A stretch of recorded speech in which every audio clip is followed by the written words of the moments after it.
Welcome to Hear These Words, a podcast and video series from Good Shepherd Episcopal Church. I'm Sanford Groff. And I'm Alex Sarah Wolfington. Every week on the podcast, we take a look at the readings assigned for the upcoming Sunday. This week is Easter 2, the second Sunday in Easter year A. And the words we hear are John 20, 19 through 31, Acts 2, 14a and 22 through 32, Psalm 16, and 1 Peter 1, 3 through 9.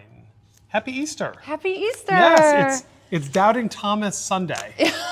Yes. Well, The second Sunday in Easter is always the same. well, that's at least we have something to, rely on. Very consistent. And that's doubt. So that's a good message, right? Yes, I mean that's I guess historically what he's been called, but Right. Yeah. Yeah. And I am very used to preaching this because as an associate for 9 years, I was always assigned the second Sunday of Easter because That Easter makes Day was sense. always the rector's day, and then that fell on me. So I know this passage quite well after Yes. preaching it for 9 straight years. Yes. And now this year, as the rector, I get to preach on Easter Sunday, and I've asked Jim Cook to preach on the second Sunday. So lucky How him. the tables have turned. Tables have turned.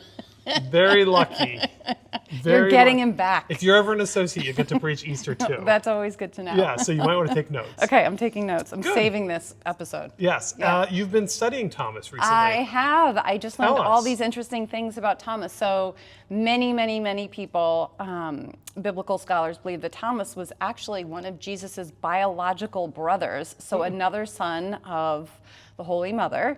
And he actually, there's this whole story, but he winds up in India, and that's in the year 52. And so the Mar Thoma Church is really the disciples of Thomas. That's how it was all started. The Mar Thoma Church, which still very much exists and is alive and well today, despite many missionaries' attempts, including the Anglican Church and the Catholics, to go take the Mar Thomas and turn them into Catholics or Right. Anglicans or whatever. The culture and the history of the Mar Thoma Church ran really deep.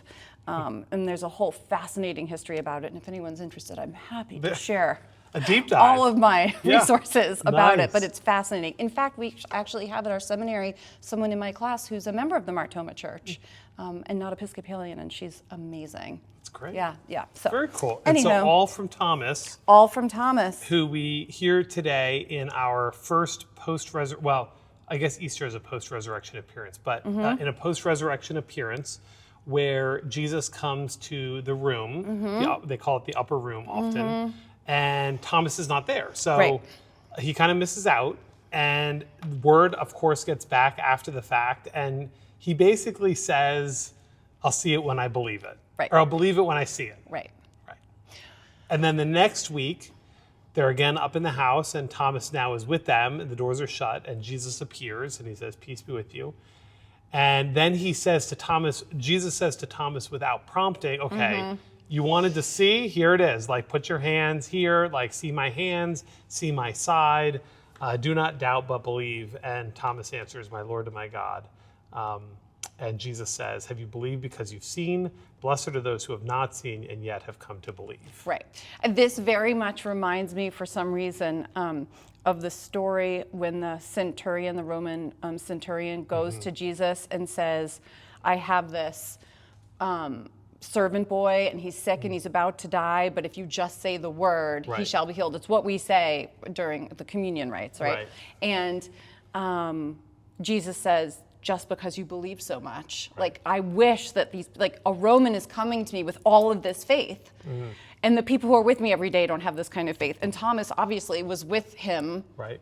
Thomas's whole life anyway, but right? So the message, I think, is it doesn't matter who you are. Like, if you're the son or daughter or child of a priest, you may have less natural faith than someone who has never even been inside of a church. Right. And it's accessible to everybody. And that's what's so beautiful about this message. And Right. also, I think, reassuring, because even if we grow up in the church, we all have times where we're feeling depleted, or, Right. is God hearing me? Or, send me a sign, God, Right. and I mean, if using this new information for me about Thomas being potentially biologically related to Jesus adds two levels of interest in my book. First, his level of grief may have been greater than others in some particular way, right? I mean, everyone is grieving,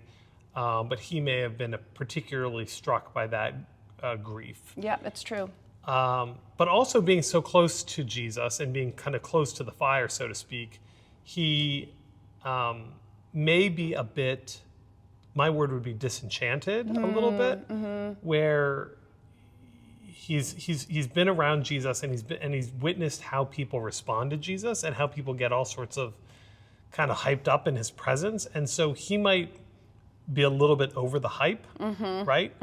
And so that's why he's demanding these signs for himself, because he doesn't. You can imagine Jesus going from town to town, or the crowds feeding the 5,000. Sure. And so Thomas and the other disciples get to experience Jesus around the campfire at night, but also get to experience all of the talk of the town during the day. And I'm sure they heard a lot of stuff that was both true and also stuff that was like kind of way out there. And so being close to the fire for Thomas, in relationship status, may have made him a little bit more skeptical. And also, they're brothers. So They're it's bro- like, right. what's he doing now? Right, Like, there might be right. like a slightly humorous Right. element there too. Right, Like, right. I mean, Yeah. I think, let's think about Pope Leo and his brothers all over the place now, Yeah. right? And he's like, Yeah. he was always speaking Greek, like it's this like, he still calls me and talks about the Phillies, I mean, Yeah. or the Cubs, it probably is. But, it's Right. this like, it's a brotherhood relationship. And I know how my husband is with his brothers, there's a little bit of that too, where it's like, what are you talking about? Right. How is that possible? How could he, of all, Yeah. So there's a little humor in that, possibly, as well. Yep. I think in terms of our own faith, I think Thomas has been vilified in the history of interpretation to be Yes. like this bad dude who's doubting when everyone else is just believing. Right. But I think the lectionary writers would say, actually, this is a really important story Right. and a really important model for our own faith, right? Which is that Thomas is not doubting in a way where he has abandoned his faith. Actually, his doubt has driven him into the upper room on that second week, Yes, right? So yes. he's still showing up. He's still there. He's still in community. And yet he's being honest about where he's kind of falling short a little bit in his walk. And I think that's where we have an opportunity in our own faith journey to say, I just have a hard time with this part. This is a part that I'm still struggling with, but I'm still going to keep pursuing and surrounding myself with others who might be able to have faith where maybe I'm teetering a little bit. And that's why faith community is so important. Right. And that's why coming to church is so important, is really to kind of keep your whistle wet, Right. and like make sure that they are always growing and your faith is fertilized, right? That there's Yep. a place for it to grow from, because we can't do it by ourselves. We can't do anything by ourselves. We Right. need God and we need each other. So, Good. yeah, great. Anything else you want to say about Doubting Thomas? This is great. No, I'm good. Okay. Acts. Yes. It is Peter standing with the 11 and, basically sharing here. This is right at the beginning of the book of Acts, Acts 2, and how Jesus was handed over, but God raised him up, having freed him from death because it was impossible for him to be held by its power. And then he quotes David, I saw the Lord always before me, for he is at my right hand, he shall not be shaken. I say to you confidently of our ancestor David, that he both died and was buried, and his tomb is with us to this day, since he was a prophet. He has sworn, foreseeing this, David spoke of the resurrection of the Messiah, saying, he was not abandoned to Hades, nor did his flesh experience corruption. Thus, Jesus, God raised up, and of that all of us are witnesses. So it's an expansion. I think what Peter's doing here is he's expanding the idea that even for those who were not there at the crucifixion or were not there at the tomb, that there is a way of witnessing resurrection, the resurrection of Jesus in our own lives, even disconnected from the historical event. 100%. Yeah. And I think it shows that people can come to faith later in their lives. And we were talking this week about Archbishop Malali Yes. and how she became a priest at 40. Did you know that? That is so crazy to me. And now she's Archbishop of Canterbury. So you can find your call later. You can come to faith later. You can. You don't have to be this lifelong invested believer, and yet you can do so much, and you can be so faith-filled that you impact other people's lives, and it doesn't impact your end or next chapter. Right. I think how Peter here is making the resurrection more accessible to people. And how that accessibility then allows people to hear their own circumstances, whether they've been doing it for a long time or whether it's brand new, how they're able to see in their own circumstances God's movement, Jesus's providential resurrection movement, is I think kind of interesting here.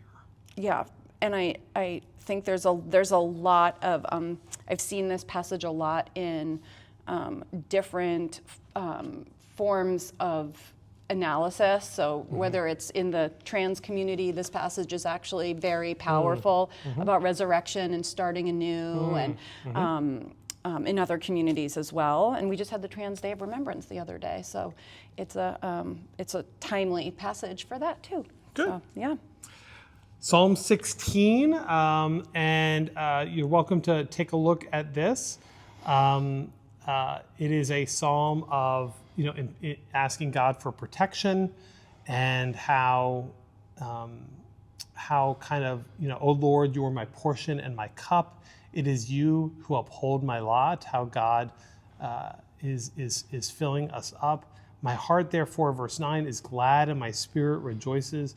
My body shall also rest in hope. And I think it's just a beautiful passage that helps us to remember how God's care for us is always present and always leading us into a greater sense of the Spirit's joy. Definitely. Yeah. And I also think it's interesting historically, there's, they talk about those who run after other gods shall have their troubles multiplied. It's a nod to the polytheistic heritage that was surrounding the Jewish people at the time. And so this monotheistic approach was that which was going to give new life and give security and goodness, as opposed to the other gods, the multiple other gods. And today we can apply this, like, what are the other gods in society, right? Is it materialism? Is it power? Like, what are the other gods that people are chasing after? And we have to remember that God is God, and that's where we should put all of our chips. Right. So First our things goods first. could be multiplied. Yeah. Right. It's hard to do. Yeah, it's hard to it's do. very hard to do. In the modern world, there are a lot of things that compete for our interest and our attention. So Yes. Staying grounded in that is a good thing, especially in the Easter season. Yes. 1 Peter 1:3-9. By Jesus' mercy, he has given us a new birth into a living hope through the resurrection of Jesus Christ from the dead, and into inheritance that is imperishable, undefiled, unfading, kept in heaven for you, who are being protected by the power of God through faith, for salvation ready to be revealed in the last times. It kind of goes on, similar to Peter in Acts. Although you have not seen him, you love him. And even though you do not see him now, you believe in him and rejoice with an indescribable and glorious joy, for you are receiving the outcome of your faith, the salvation of your souls. So it's this similar idea. I mean, I think the lectionary writers here are putting these three readings together because they're all about, I think Thomas obviously is the foil, right, where he gets to see and touch and come to believe. But the other two are really this comment that Jesus makes to Thomas: blessed are you who have not seen and yet have come to believe. Absolutely. And I love it where it says the genuineness of your faith being more precious than gold. Like, that is just talks about what's in the psalm too, right? Right. It's that Right. that's the whole picture right there. That's the stuff that we need to hold on to, the true core belief. Right. Yeah, and it fits in here beautifully, as you said.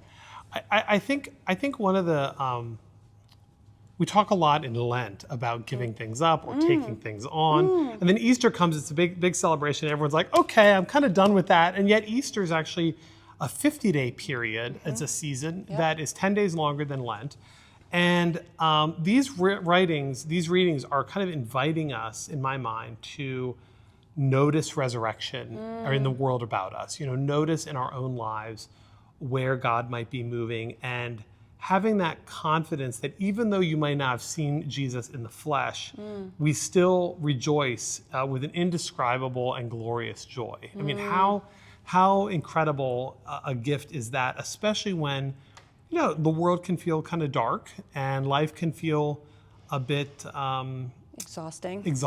There's a word for Overwhelming. you.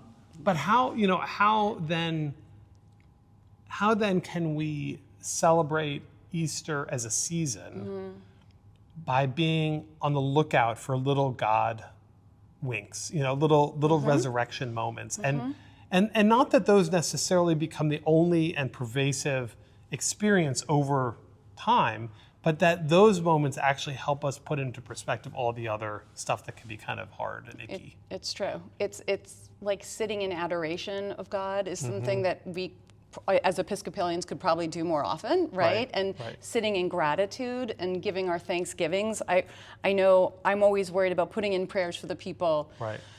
Pray for this person who died. Pray for these people. But I should probably think about putting in a few Thanksgivings every now and then. That would be great because, like a hurricane, like last hurricane season was wonderful. Right? We didn't get hit on this side of Florida, and that should be a Thanksgiving prayer. Things like that, and especially as we're halfway through. Yeah, we tend to just move on and kind of on to the next, and there's an opportunity, I think, in Easter to give God thanks and to take delight. Actually, it's even more than just gratitude. It's actually a joy. You're giving me an idea for our social media. Oh, good. Well, you should watch our feed over the next couple of weeks. We'll see what happens. Maybe we do a gratitude story every day. There we go. For Easter. All 50 days. Yeah. Join us in the Narthex to get filmed. No, I can do it with other photos, but I think that's a great idea. Yeah. Yeah, I like that. Thank you, Father Groff. There we go. That's Something a little uplifting for the season. Yeah, definitely. Well, I don't have anything else to share today. We're very grateful for your time and for joining us. If you've made it this far, we thank you so much. Give us a like, follow us on YouTube or however you get your podcasts. And we hope that you continue to have a very happy Easter season. And now we hope that you feel a little more prepared to hear these words. We'll see you Sunday.